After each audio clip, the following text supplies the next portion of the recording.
आपके सामने अति रोचक समाचार प्रस्तुत करें। हमारे देश में हालात ही बड़े विचित्र हो गए, बड़ी बड़ी विचित्र घटनाएं सामने आ रही। अब आखिरकार किया क्या जाए और देश में सुव्यवस्था स्थापित कौन करेगा, ये अहम सवाल खड़ा हो चुका है। ठीक है, मुझे तो ऐसा लगता है कि कोई भी सुव्यवस्था के पक्ष में नहीं है। सब भारत की क्रूर हत्या पर आमादा है, भारत माता की आत्मा की हत्या पर आमादा है, तिरंगे की आत्मा की हत्या पर आमादा है, सनातन धर्म की आत्मा तक पर हमले करके उसकी हत्या करने का प्रयास जारी है। अब क्या किया जाए भैया, संविधान तक की हत्या हो रही है, इससे यार क्या, न्याय व्यवस्था तक की हत्या हो रही है, इससे बड़ी बात और इस देश में क्या हो सकती है। अब जान लीजिए। चलिए, अब मैं जो बात बता रहा हूँ ना, यह अनावश्यक रूप से नहीं बता रहा हूँ, मैं तो तथ्य प्रमाण के साथ प्रस्तुत कर रहा हूँ। राम मंदिर में जो डकैती हुई, उसके 4 प्रकरण याचिकाएं सुप्रीम कोर्ट में आए, उनको सुनवाई के लिए ले ली गई। ठीक है, सीबीआई ने समिति बना दी, 3 सदस्य वो करेंगे। तो आज सुनवाई हुई। तो आज सुनवाई में बड़ी विचित्र बात हुई। सरकार की तरफ से जो सॉलिसिटर जनरल गए, उन्होंने सुप्रीम कोर्ट से कह दिया कि जो SIT की रिपोर्ट आए ना, वो सीलबंद लिफाफे में आए और वो हमें दी जाए। भैया, सीलबंद लिफाफे में क्यों, सार्वजनिक आना चाहिए ना। परंतु सुप्रीम कोर्ट ने याचिकाकर्ताओं की बात को नकार करते हुए सरकार की बात को स्वीकार कर दिया। अब पहले अब क्या किया जाए। अब ये और जो न्यास को, मंदिर को, सरकार को, राज्य सरकार को नोटिस भी जारी कर दिया कि 7 दिन में जवाब दीजिए। इसका मतलब यह हुआ कि सुप्रीम कोर्ट भी राम मंदिर की डकैती पर स्पष्ट निर्णय देने में अक्षम नजर आ रही है। मामला गोलमाल किया जा रहा है, CBI जांच होना चाहिए, यह भी सच है, किंतु सुप्रीम कोर्ट ऐसा नहीं करेगा, क्योंकि इस डकैती कांड में बड़े बड़े दिग्गज शरीक हो गए। भाजपा शरीक है, मोदी इनके नाम है, संघ है, डॉक्टर मोहन भागवत के नाम है, विश्व हिंदू परिषद के नेताओं के नाम है। तो इन सब ने मिलकर जो डकैती की ना, अब क्या किया जाए।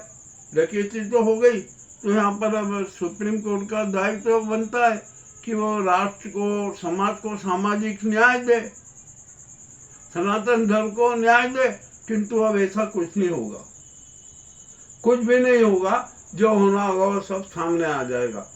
अब 7 दिन बाद फिर सुनवाई होगी। उस सुनवाई में क्या आता है, क्या नहीं आता, और 7 दिनों में क्या क्या खेले होंगे, ये भी किसी से छिपे नहीं है।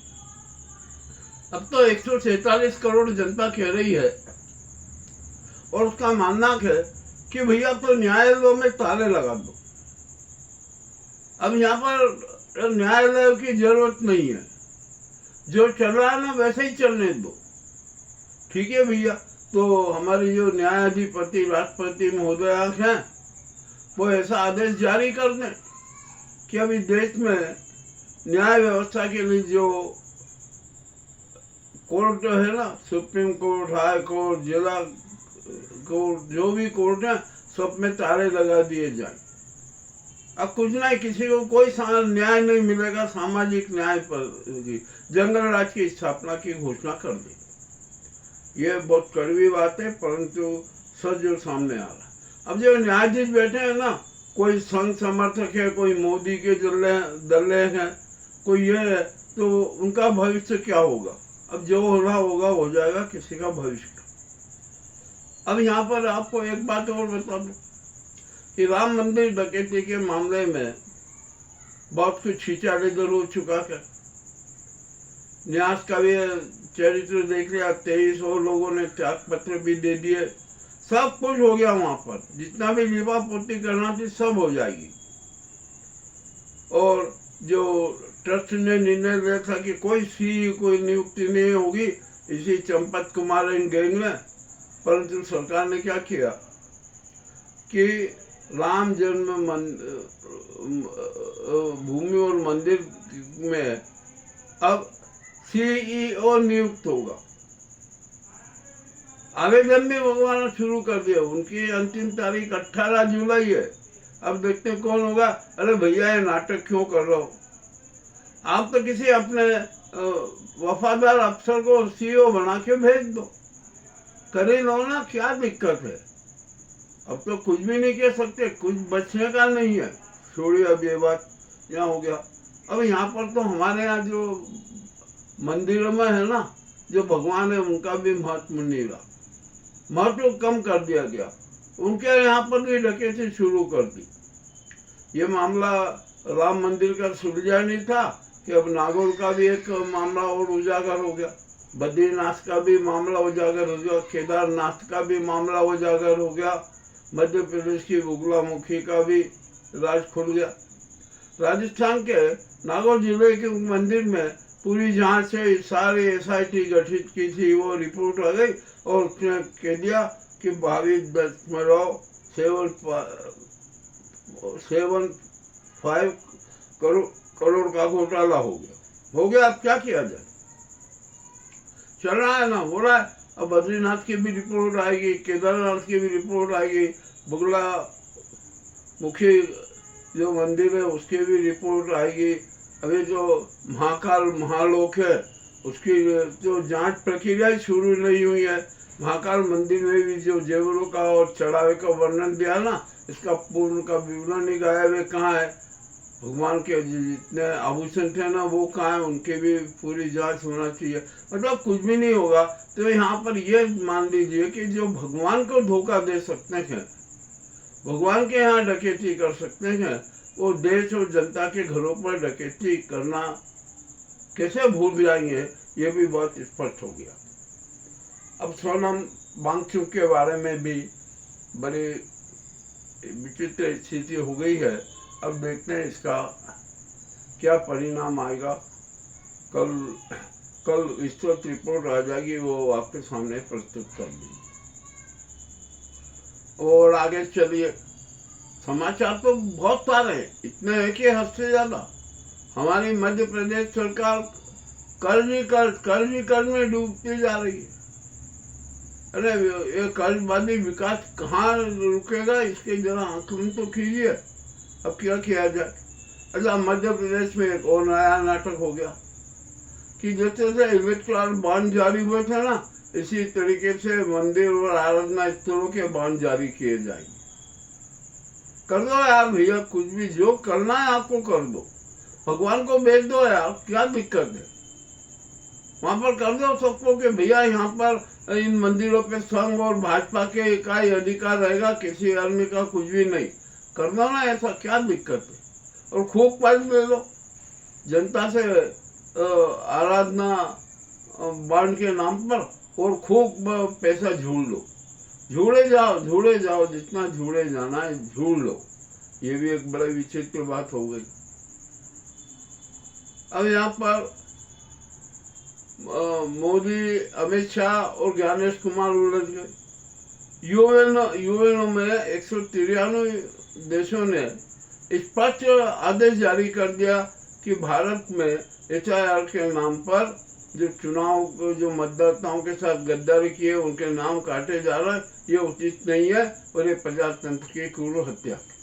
ये 193 देशों का UN से आया और UN ने तो बंगाल चुनाव को लेकर भी स्पष्टीकरण कर दिया कि यहाँ पर चुनाव धोखाधड़ी से किया जा रहा है, ये किया जा रहा है। और यहाँ जीत है ना, ये बेईमानी वाली जीत है। अब इससे ज्यादा शर्मसार स्थिति और क्या होगी भारत की, ये भी तो देख लो। मामला बड़ा गंभीर हो गया। अब आइए, अभी SIR को लेकर अब मांग उठ रही है कि अब किसी राज्य में SIR होने की जरूरत नहीं है, SIR बंद करो। कर लो, क्या दिक्कत? तुम्हें जो नाजी सरकार है, जिसको जो करना है वो कर दे, परिसीमन का नाटक कर लो, सीटें बढ़ाने का नाटक कर लो, सब कुछ नाटक कर लो। अब उत्तर प्रदेश से सीएम योगी को मैं फिर भूल गया, योगी तो कहना नहीं चाहिए, योगी आदित्यनाथ को योगी कहना, जो योगी का नाम है ना उसको पर हमला करना का, तो मैं आदित्यनाथ नाम लूंगा, मैंने गलती से हो गया, उसके लिए मैं क्षमा याचना करता हूँ। तो अब आदित्यनाथ की भी छुट्टी हो गई, अमित शाह में खेला हो गया, अब नया सीएम कौन बनेगा इसकी भी राजनीति शुरू हो गई, और भी मामला बड़ा गड़बड़ होता जा रहा है। तब आदित्यनाथ क्या करेंगे? दूसरी तरफ मायावती भाजपा के समर्थन में खड़े होने का जो नाटक कर रही है ना, अब देखते हैं क्या होता है। यहाँ पर अब सवाल आता कि आदित्यनाथ क्या करेंगे? क्या वे नई राजनीतिक पार्टी बढ़ाएंगे या भाजपा का प्रचार करेंगे, भाजपा के विस्तार प्रचारक हो जाएंगे? क्या होगा आखिरकार ये आदित्यनाथ ही बता सकते कि उनमें उनके मन में क्या। पर हमारा तो एक बहुत स्पष्ट कहना है आदित्यनाथ को भी कि आपको योगी होगी तो हो नहीं, आप आदित्यनाथ हो और वहां पर जो गोरखनाथ मठ है ना उसमें ही बैठे रहो, क्योंकि आपका भी सारे खेल में पता है ना जनता को, कोई किसी से छिपा नहीं है कि आपके कितने गुंडे गिरेंगे और कितने वो गुंडे क्या क्या करते हैं, ये भी किसी से छिपा नहीं है, सब कुछ उजागर है। चलो अब हो गया तो ये आदित्यनाथ पुराण भी अब बंद करना उचित ही होगा। क्या बोले, ज्यादा कुछ भी नहीं कह सकते। अब यहाँ पर नागरिकता की पहचान के मामले में भी अब पासपोर्ट को भी इनकार कर दिया, कर दो, तुम तो कह दो कि भैया जो भारत के 147 करोड़ जनता भारत के नागरिक है ही नहीं। फिर यहाँ पर 2 नागरिक हैं, 3-4 नागरिक के नाम बता दो।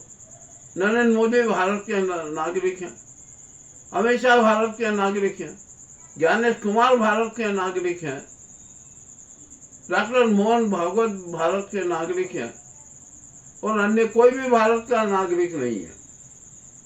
ये घोषणा करना ना, क्या दिक्कत है? आपको जो करना है करो, अभी आपको पूरा अधिकार मिला हुआ है।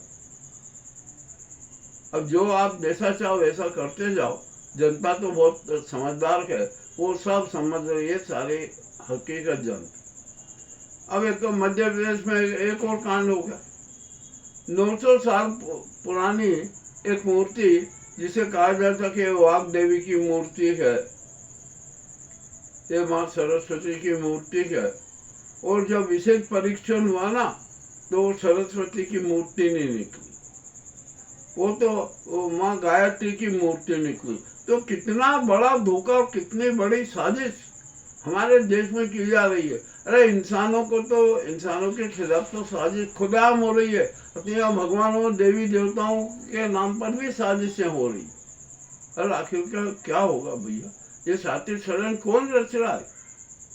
और ये मोदी है ना, इनका भी मामला हो गया ढस। अब मोदी जी ने शायद हायर सेकेंडरी की कि नहीं की होगी, वो बैचलर हैं, वो हैं, न जाने क्या क्या हैं, तो हायर सेकेंडरी या इंटरमीडिएट तो कर ही लिया होगा, तो उसका भी तो प्रमाण, उसका भी तो सर्टिफिकेट रख दे कोई, मगर दिक्कत है। अब यहाँ पर मोदी जी के भी संकट में, उनको तो तुरंत त्याग पत्र देने से, और करीब बार अमित शाह को तो तुरंत ही अपने पद से त्याग पत्र दे देना चाहिए। देनी नहीं, मत दो, जनता अब सब समझदार है, सब कर देगी, क्या क्या हो जाएगा। अब यहाँ पर हम थोड़ा राष्ट्रपति जी की बात कर लें। अरे देश के इतने नाजुक हालात में राष्ट्रपति गंभीर नहीं है, वो कोई ठोस कदम नहीं उठा रही है। वे राष्ट्र प्रमुख हैं, सेनाधिपति हैं, संवैधानिक प्रमुख हैं, और वे अपना राष्ट्र धर्म, राजधर्म, जनधर्म, राष्ट्र धर्म और सनातन धर्म का निर्माण नहीं कर रही। अब ये भी बड़ी विचित्र बात है। चलो अब इसके बाद में क्या होगा? तो अब जनता है ना राष्ट्रपति से भी नाराज होगी। अब तो जनता स्पष्ट कर रही है कि देश में राष्ट्रपति शासन तुरंत लागू कीजिए, राष्ट्र का संचालन सेना के सुपुर्द कीजिए, ये मोदी सरकार को इसी पद से भंग कर दीजिए और केयर टेकर पीएम भी किसी सेना के अफसर को बना दीजिए। और ये मोदी, अमित शाह, ज्ञानेश कुमार, डॉक्टर मोहन भागवत और वीपी नेता, ये इनकी सबकी गिरफ्तारी के आदेश भी जारी कर दीजिए और डाल दीजिए जेल में, मगर पहले जेल में मत डालिए। सेना को कह दीजिए कि इनका रिमांड लीजिए, जो सेना रिमांड लेती है ना, वैसा रिमांड लेना चाहिए और देने का आदेश जारी कर दीजिए। ये अपने सारे पाप उजागर कर देंगे, अपने सारे अपराध स्वीकार कर देंगे। ये काम होना चाहिए और जो राष्ट्रपति जी कर नहीं रही है। राजनाथ ने शहीद जवानों का कितना बड़ा अपमान किया, खाली उन्होंने बयान दे दिया कि भैया ये मैंने नहीं किया, मोदी और अमित शाह के इशारों पर ने, उनके कहने पर मैंने अपमान किया। अब क्या किया जाए? जो अब ये सपा के अखिलेश यादव को निपटाने के चक्कर में नहीं निपटा पाएंगे, राहुल गांधी को निपटाने के चक्कर में नहीं निपटाने पाएंगे। भाजपा में बड़ा बगावत हो रही है। 136 सांसदों ने तो स्पष्ट बगावत कर दी है कि नहीं, अब हम इस सरकार के पक्ष में नहीं है। मामला और भी बड़ा विस्तृत होता जा रहा है, और भी घातक होता जा रहा है। अब देखते हैं क्या होगा क्या नहीं होगा। जो अभी जो देश के वर्तमान हालातों की थी ना, हमने जो तत्काल प्रभाव से हमें बताना थी, वो आपके सामने प्रस्तुत है। आपको ये प्रस्तुति कैसी लगी हमें अवश्य बताएं। बहुत बहुत धन्यवाद।